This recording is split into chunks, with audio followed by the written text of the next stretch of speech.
থেকে জনগণ প্রত্যাখ্যান করে, সর্বোপরি আল্লাহ প্রত্যাখ্যান করে। বেগম খালেদা জিয়ার বাড়ির সামনে মাসের পর মাস অর্ধ ভর্তি বালুর ট্রাক ছিল। ছাত্রদল ছাত্র শিবির মিলে সিদ্ধান্ত নিল যে নেত্রীর বাড়ির সামনে থেকে প্রয়োজনে এই ট্রাককে মাথায় তুলে বঙ্গোপসাগরে ফেলে দেওয়া হবে। নির্ধারিত দিন আসলো, বাংলাদেশ ইসলামী ছাত্র শিবিরের ছেলেরা সেখানে গেল, কিন্তু তারা আসল যারা তাদের টিকিটেও সেখানে পাওয়া গেল না। পুলিশ বাংলাদেশ ইসলামী ছাত্র শিবিরের কে ছত্রভঙ্গ করার জন্য গুলি চালালো। বেগম খালেদা জিয়া বাড়ির সামনে থেকে ট্রাক সরানোর জন্য বাংলাদেশ ইসলামী ছাত্র শিবিরের দুইজন ভাই শাহাদত বরণ করলেন। আপনাদের পাওয়া যায় নাই। তিনবারের প্রধানমন্ত্রিত্ব, দুইবারই তো জামাতের অবদান রয়েছে। জামাতের প্রতি কৃতজ্ঞতা শিখে পড়ো, নচেত অকৃতজ্ঞতার কারণে এই জাতি আপনাদেরকে প্রত্যাখ্যান করবে।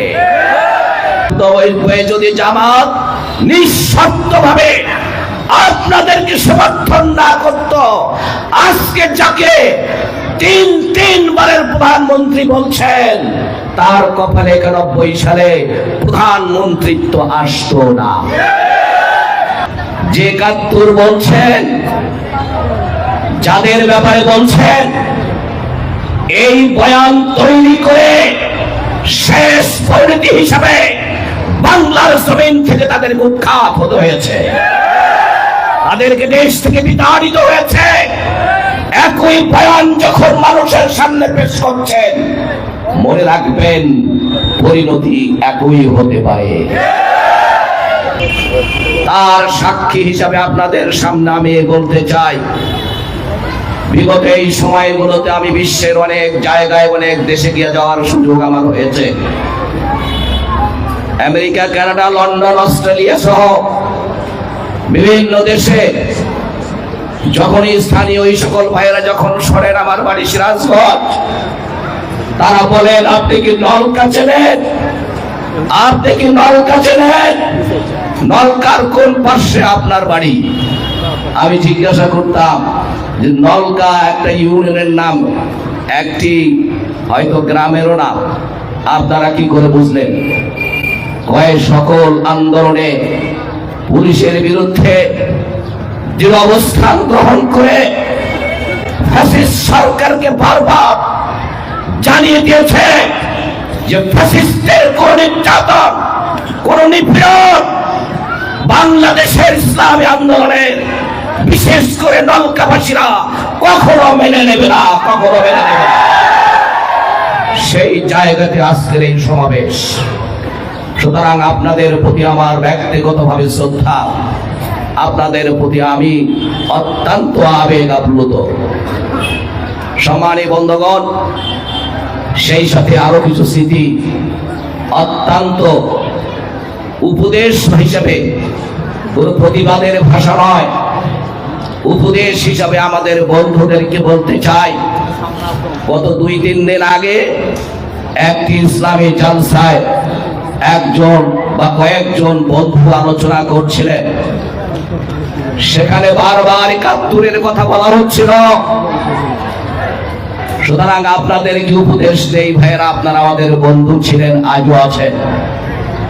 আপনাদের সমালোচনা করা আমাদের উদ্দেশ্য নয়, আর সমালোচনা করাটাও আমার স্বভাব নয়।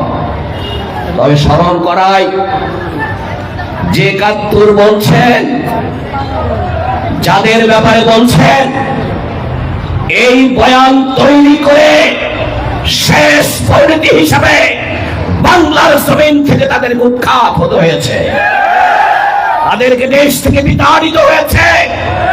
একই বয়ান যখন মানুষের সামনে পেশ করছেন, মনে রাখবেন পরিণতি একই হতে পারে। আর উপদেশ দিচ্ছি, 71-এর কথা বলছেন, 91-এর কথা কেন ভুলে গেলেন? 2001 সালের কথা কেন ভুলে গেলেন?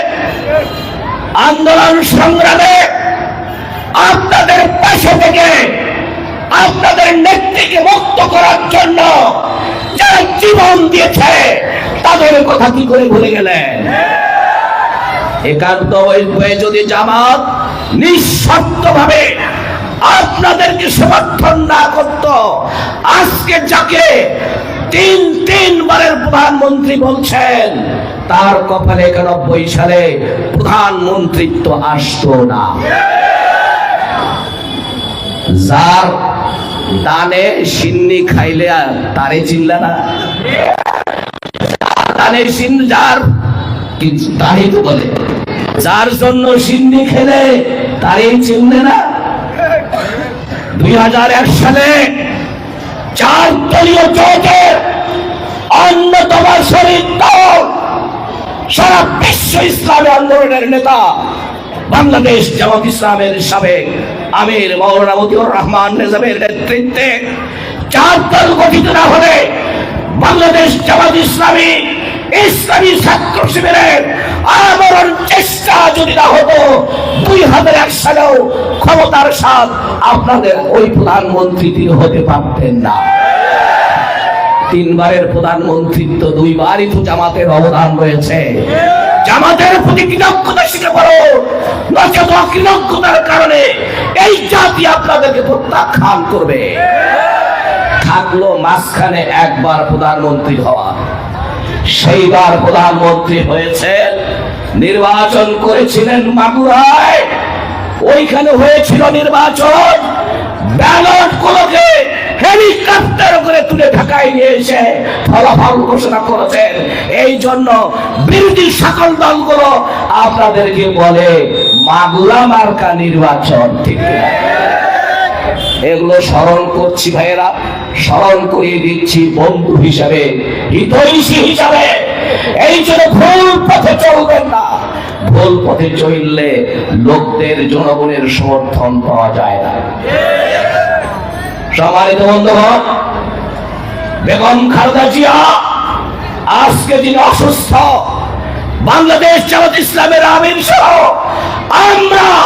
আমি আমার মসজিদে দাঁড়িয়ে, আমি আমার মসজিদে ঢাকাতে দাঁড়িয়ে আমি তিনবারের প্রধানমন্ত্রী বেগম খালেদা জিয়ার সুস্থতা কামনা করে আমি দোয়া করেছি। আমাদের আমির জামাত দোয়া করেছেন। সুরার বৈঠকে কেন্দ্রীয় সুরার সকল সদস্যদেরকে নিয়ে আমির জামাত দোয়া করেছেন। এমন হিতাকাঙ্ক্ষী বন্ধুদের প্রতি যারা অকৃতজ্ঞ হয়, আর যাই হোক না কেন, আল্লাহ তাদেরকে প্রত্যাখ্যান করে, আল্লাহ তাদেরকে ছেড়ে দেয়। সুতরাং এই কথাগুলো আপনাদের বন্ধু হিসেবে, হিতৈষী হিসেবে কথা বলছি। কৃতজ্ঞতা প্রকাশ করতে শেখুন। অকৃতজ্ঞকে জনগণ প্রত্যাখ্যান করে, সর্বোপরি আল্লাহ প্রত্যাখ্যান করে। বেগম খালেদা জিয়ার বাড়ির সামনে মাসের পর মাস অর্ধ ভর্তি বালুর টাক ছিল। ছাত্রদল ছাত্র শিবির মিলে সিদ্ধান্ত নিল যে নেত্রীর বাড়ির সামনে থেকে প্রয়োজনে এই ট্রাককে মাথায় তুলে বঙ্গোপসাগরে ফেলে দেওয়া হবে। নির্ধারিত দিন আসলো, বাংলাদেশ ইসলামী ছাত্র শিবিরের ছেলেরা সেখানে গেল, কিন্তু তারা আসল যারা, তাদের টিকিটেও সেখানে পাওয়া গেল না। পুলিশ বাংলাদেশ ইসলামী ছাত্র শিবিরের কে ছত্রভঙ্গ করার জন্য গুলি চালালো। বেগম খালেদা জিয়া বাড়ির সামনে থেকে ট্রাক সরানোর জন্য বাংলাদেশ ইসলামী ছাত্র শিবিরের দুইজন ভাই শাহাদত বরণ করলেন। আপনাদের পাওয়া যায় নাই। আর কত কিছু বলবো। আজকে রাজাকার বলেন, শহীদ রাষ্ট্রপতি জিয়াউর রহমানকে গত 15 বছর ধরে আওয়ামী লীগের বড় বড় মন্ত্রীরা গলা ফুলাইয়া 32টা না ফুলাইয়া বলতো জিয়া পাকিস্তানের চর ছিলেন, কথা ঠিক কিনা? তার বীর প্রতীক এটাকে কেড়ে দেওয়া, তার লাশ ওখান থেকে বারবার সরানোর চেষ্টা করেছে। আপনাদের প্রতিবাদের ভাষায় নাচের মানুষরা শুনতে পায় নাই। সুতরাং এগুলো একটু মনে রাখবেন বন্ধুরা, নচেত কৃতজ্ঞ হিসেবে অকৃতজ্ঞ হিসেবে জনগণের কাছে চিহ্নিত হয়ে প্রত্যাখ্যাত হবেন। বন্ধুগণ, বাংলাদেশ জামাত ইসলামী আল্লাহর আইন চাই, সত্যকের শাসন চাই। এই জন্য আগামী নির্বাচনে 300 আসনে তাদের যোগ্য, দক্ষ, আল্লাহ ভীরু জনগণের প্রতি দায়বদ্ধতা এবং সর্বোপরি আল্লাহর প্রতি দায়বদ্ধতার অনুভূতিতে যারা নিজেদেরকে তিল তিল করে গড়ে তুলেছে, মার খেয়ে খেয়ে, নির্যাতিত হয়ে হয়ে, নিপীড়িত হয়ে হয়ে, আগুনে পুড়ে অন্ধকার হয়ে যারা সততার উপরে টিকে থাকে, জুলুম, নির্যাতন, গুম, খুন, হত্যা, বাড়িঘর ভাঙচুর করা, ধানের ক্ষেত্রে তাদেরকে রাত্রি যাপন, বন বাগানে রাত্রি যাপন, কাঠের ক্ষেত্রে রাত্রি যাপন, এই সকল জায়গাতে মশারি টানে রাত্রে কাটানো, নিজেদের পরিবারের ছেলে সন্তান স্ত্রীদের সঙ্গে বছরের পর বছর তাকে সাক্ষাৎ না হওয়া, এইরকম তিলে তিলে করে ওঠা একদম সব যোগ্য দক্ষ লোকদেরকে বাংলাদেশ জামাত ইসলামী 300 আসনে মনোনয়ন দিয়েছে। সুতরাং এবার কি আমরা তাদেরকে সংসদে পাঠাবো না? আপনাদেরকে জিজ্ঞাসা করছে, বাংলাদেশ জামাত ইসলামের সংসদ সদস্যদেরকে ওই সংসদে পাঠিয়ে আল্লাহর আইন প্রতিষ্ঠার মাধ্যমে, সত্যের শাসন প্রতিষ্ঠার মাধ্যমে একটি কল্যাণ সমাজ, একটি কল্যাণ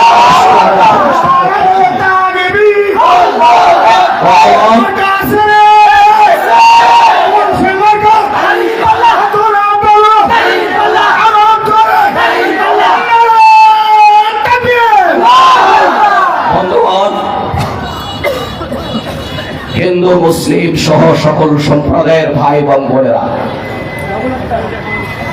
এই সৎলোকের শাসনের মাধ্যমে এমন একটি কল্যাণ সমাজ রাষ্ট্র প্রতিষ্ঠা হবে যেখানে আমার প্রিয় জন্মভূমি, আমার প্রিয় দেশ বাংলাদেশের সকল মানুষ, সকল নাগরিক, তাদের জন্য কয়েকটি বিষয় নিশ্চিত করা হবে রাষ্ট্রীয়ভাবে।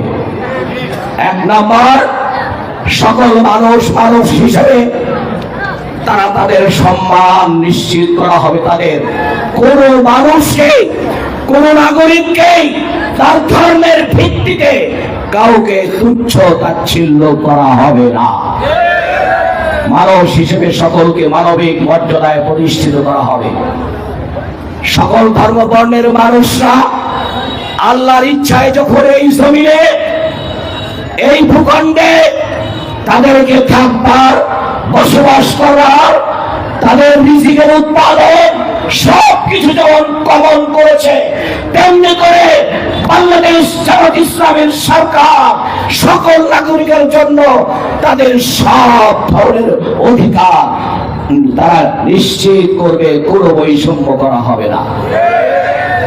একসাথে বসবাস, সহাবস্থানকে শান্তিপূর্ণ এবং সাম্য, সম্প্রীতি, ভালোবাসা, এক বিশাল ঐক্য পরিবেশ তৈরি করে এই দেশের সকল নাগরিক সম্মানিত নাগরিক হিসেবে মাথা উঁচু করে গর্ব করে এই দেশে তারা বসবাস করবে, এই অধিকার সকলের জন্য নিশ্চিত করা হবে।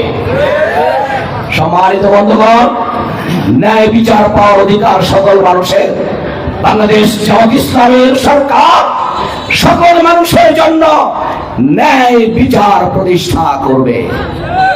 জীবনের নিরাপত্তা, সম্পদের নিরাপত্তা এবং মান সম্মান, ইজ্জত আবরুর নিরাপত্তা গ্যারান্টি আমার আল্লাহ সকল মানুষের জন্য দিয়েছেন। এটা তাদের অধিকার। বাংলাদেশ জামাত ইসলামী তথা আল্লাহর বিধান এই অধিকারকে নিরপেক্ষভাবে সকলের জন্য নিশ্চিত করবে। একজন মুসলিম নাগরিকের তার মান সম্মান, ইজ্জত আবরুর যে সম্মান, একইভাবে একজন অমুসলিমেরও তার মান সম্মান, জীবন সম্মানের তাদের এটার অধিকারও তাদের সমান থাকবে। নাগরিক অধিকার হিসেবে সকলেই যার যার, সকলেই তাদের অধিকার নিশ্চিত হবে। ধর্মীয় স্বাধীনতা হিসেবে যার যার ধর্ম অত্যন্ত উৎসব মুখর ভাবে স্বস্তিতে শান্তির সাথে তারা পরিপালন করবে। পূজা পার্বণ আসলে তারা যে অ্যাংজাইটিতে থাকে, তারা যে অস্থিরতায় থাকে, এইটা তারা ভুলে যাবে। সকল নাগরিক শান্তির সাথে স্বস্তির সাথে আনন্দের সাথে যাত্রাও করব পালন করবে। কেউ তাদের দিকে রক্ত চক্ষু অথবা পাকা আঙ্গুল দিয়ে কোনো আচরণ বরদাস্ত করা হবে না। সম্মানিত বন্ধুগণ, প্রত্যেকের উপাসনালয় সকল ধর্মের সকল মানুষের কাছে যার যার উপাসনালয় সম্মানিত এবং পবিত্র, কথা ঠিক কিনা? সকল ধর্মের লোকদের জন্য সেটাকে নিশ্চিত করা হবে। বন্ধুগণ আমার, আমাদের সততা, বিশ্বস্ততা, জনগণের প্রতি দায়বদ্ধতা, সর্বোপরি আল্লাহর প্রতি দায়বদ্ধতা।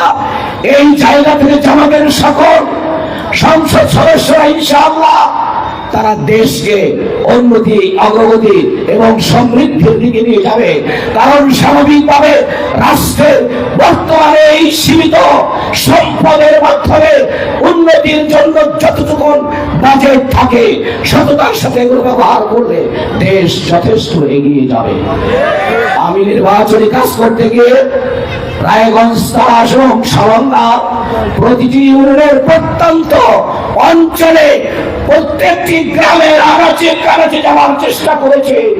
কোন কোন এলাকায় রাস্তাঘাটের বেহাল, রাস্তাঘাটের দুর্গতি দেখে মনে হয়েছিল যে বোধহয় গত 54 বছর এই দেশে কোন সরকার ছিল না, এই দেশে কোনো এমপি ছিল না, এই দেশে কোনো চেয়ারম্যান ছিল না। এটাই আমি নিজের চোখে দেখেছি। সুতরাং জনগণের সেবক সরকার যখন গঠিত হবে, জামাত ইসলামের সরকার যখন গঠিত হবে, জনগণের সেবা তাদের ঘরের দরজায় গিয়ে দিয়ে আসবে। সুতরাং এই সমস্যা থাকবে না। আমার ভাই মার আব্দুল মালিক তার এলাকার জন্য কিছু উন্নয়নের কথা বলেছেন। আমি ভাইকে আশ্বস্ত করতে চাই, আপনাদেরকে সাথে করে নিয়ে, আমার সামনে বসা এই এলাকার জনগণকে সাথে করে নিয়ে এই সকল কাজগুলো আমরা অতি দ্রুত সময়ের মধ্যে সম্পন্ন করব। কর্মসংস্থানের জন্য হবে, বেকার সমস্যার সমাধানের জন্য তরুণ তরুণদের, যুবক যুবতীদের কর্মসংস্থান করে বেকারত্ব হ্রাস করার জন্য জাতীয়ভাবে তো বাংলাদেশ জামাত ইসলামের সরকার ইনশাআল্লাহ বাস্তব উদ্যোগ নেবে। তার সাথে সাথে রায়গঞ্জ, তারাসের যত তরুণ তরুণী, যুবক যুবতীরা আছেন, শিক্ষিত, অর্ধশিক্ষিত, অনশিক্ষিত, সকলের কর্মসংস্থানের জন্য আমরা স্থানীয়ভাবে কুটির শিল্প, মাঝারি শিল্প উদ্যোক্তা সৃষ্টি করে তাদেরকে পৃষ্ঠপোষকতা দিয়ে আমরা কিছু হলেও রায়গঞ্জ, তারাস, সালন্দা যুবক বেকার যুবকদের কর্মসংস্থান করার চেষ্টা করব আপনাদেরকে সাথে করে নিয়ে। সুতরাং রাস্তাঘাট, কালভার্ট, পানি নিষ্কাশনের ব্যবস্থা, বাজার ঘাটের ড্রেন ইত্যাদি পরিষ্কার পরিচ্ছন্ন রাখা, এগুলো আমাদের সেবার অন্তর্ভুক্ত হবে। আমাদের আমির জামাত বলেছেন, আমরা যদি ক্ষমতায় যাই আমরা সেবক হব, শাসক হব না। আমরা সেবক হব, আমরা রাজা হব না। আমাদের কাছে জনগণকে দাবি নিয়ে আসতে হবে না, আমরা এই জনগণের দাবি নিজেরা চিহ্নিত করে তাদেরকে সেটা আমরা পূরণ করে দেব। সম্মানিত বন্ধুগণ, কৃষি প্রধান এই দেশ, কি বলেন ঠিক কিনা? কৃষকরা তাদের পণ্যের ন্যায্য মূল্য পায় না। বিশেষ করে পেঁয়াজ, আলুর মতো কাঁচা এই পণ্য যেটা আবাদ হয়, আবাদ হওয়ার সাথে সাথে কৃষক বেচে ফেলতে, কম দামেও বেচে ফেলতে বাধ্য হয়। কারণ পেঁয়াজ, আলু ঘরের মধ্যে সংরক্ষণ করার কোনো ব্যবস্থা নাই। এই জন্য পেঁয়াজ খুব কম দামে বিক্রি করতে তারা বাধ্য হয়। অনেক সময় তাদের উৎপাদন যেই খরচ, সেই খরচটাও ওঠে না। আলু উৎপাদন করতে যেই খরচ, সাথে সাথে বিক্রি করার কারণে আলু উৎপাদনের খরচও তাদের ওঠে না, তাদেরকে লস হয়। কয়েক বছর আগে ধানেরও অবস্থা এই ছিল, ঠিক না? সুতরাং কৃষক ভাইরা তাদের আবাদ বছরের সময় প্রয়োজন যে সার সংকট, এটা কখনো কখনো সিন্ডিকেট করে সার সংকট তৈরি করে কৃষকদেরকে বিপদের মধ্যে ফেলে দেওয়া হয়। এগুলো অসৎ নেতৃত্বের কারসাজি, আমরা এগুলো হতে দেব না। আলু পেঁয়াজের দরের কাঁচা যত দীর্ঘদিন পর্যন্ত দাম ওঠা পর্যন্ত যেই কৃষক আলু নিজে উৎপাদন করলো, সঙ্গে সঙ্গে কম দামে বিক্রি করলো, অল্প কয়েক মাস পরে ওই কৃষক ভাইকে বেশি দামে আলু কিনে সারা বছর খেতে হয়, ঠিক কিনা? পেঁয়াজ নিজে উৎপাদন করে লস দিয়ে বিক্রি করে 2-3 মাস পর থেকে এই পেঁয়াজ উচ্চ মূল্যে তাদেরকে সারা বছর ক্রয় করে খেতে হয়। যদি কোল্ড স্টোরেজ এই সকল কাঁচা পণ্যগুলোকে যদি সংরক্ষণের ব্যবস্থা করা হয় কৃষি মন্ত্রণালয়ের মাধ্যমে, সরকারের মাধ্যমে, তাহলে তারা এর থেকে নিষ্কৃতি পাবে। আমরা সেই ব্যবস্থা করবো ইনশাআল্লাহ। শিক্ষা ব্যবস্থার দিকে নজর দিব। অনেক শিক্ষা প্রতিষ্ঠান আছে ঠিক মতো ক্লাস হয় না, ছাত্ররা বলে স্যার নাই, স্যার বলে ছাত্র নাই, ঠিক না? কেউ ঠিক না? আমরা অনেক স্যারদেরকে দেখি বাজারে এসে চা খায়, স্যার চা খাচ্ছেন, ক্লাস নেবেন কখন? ছাত্ররাই আসেন। ছাত্ররা বাইরে খেলাধুলা করে, লাফালাফি করে, জিজ্ঞেস করে বাবা খেলতেছো, ক্লাসে যাও না? স্যাররা আসে নাই। কি বলে কথা, ঠিক কিনা? সুতরাং এই শিক্ষা নিয়ে তালবাহানা, শিক্ষার প্রতি এই আচরণ, এটা আমরা ইনশাআল্লাহ বরদাস্ত করব না। সঠিক তদারকির অধীনে নিয়ে এসে শিক্ষাকে আমরা তার মানে উন্নত করার চেষ্টা করব। তাই সম্মানিত বন্ধুরা, আপনারা আপনাদের জায়গা থেকে যে যেখানে আছে, নিজের এলাকাতে, অন্য এলাকাতে, পরিচিত জনদেরকে, বন্ধু বান্ধবদেরকে, এমনকি এক দৃষ্টি থেকে আর দৃষ্টি হলেও বাংলাদেশ জামাত ইসলাম কর্তৃক মনোনীত প্রার্থীদেরকে দাঁড়িপাল্লায় বিজয় করার জন্য প্রত্যেকেই আমরা কর্মী হিসাবে আমরা কাজ করব দাঁড়িপাল্লার বিজয়ের জন্য, ঠিক কিনা? দাঁড়িপাল্লার বিজয় মানে দেশের বিজয়, দাঁড়িপাল্লার বিজয় মানে একটি কল্যাণ রাষ্ট্র সরকারের বিজয়, দাঁড়িপাল্লার বিজয় মানে সুশাসনের বিজয়, দাঁড়িপাল্লার বিজয় মানে মানুষের বিজয়, ধর্ম বর্ণ নির্বিশেষে সকল মানুষের। আসুন আমরা এইরকম একটি সরকার গঠনের জন্য আমরা ঐক্যবদ্ধ, যে জোয়ার সৃষ্টি হয়েছে নারী পুরুষদের মধ্যে, এটাকে আমরা আরো বেগবান করি। আপনারা রাজি আছেন? এই জন্য একটি মুহূর্তে বসে থাকার উপায় নাই। প্রতিদিনই ভাইকে বোনকে, প্রতিটি ভোটার ভাই বোনদেরকে প্রত্যেকটি ভোটারের কাছে গিয়ে দাঁড়িপাল্লার পক্ষে দাওয়াত নিশ্চিত করতে হবে। আমরা এই জন্য যতক্ষণ সময় দিয়েছি তার চাইতে বেশি বেশি করে সময় সামনের এই দিনগুলোতে দেব। রাজি আছি? আল্লাহ আমাদের সকলের জন্য সাহায্যকারী হন। নাসরুম মিনাল্লাহ ওয়া ফাতহুন কারীব। আমরা আল্লাহর সাহায্য চাই, আর একটি সুস্পষ্ট নিকটবর্তী বিজয়ের প্রত্যাশা আল্লাহর কাছে রেখে আপনাদেরকে ধন্যবাদ দিয়ে শেষ করছি। ওয়া আখিরু দাওয়ানা আলহামদুলিল্লাহি রাব্বিল আলামিন। আসসালামু আলাইকুম ওয়া রাহমাতুল্লাহি ওয়া বারাকাতুহু।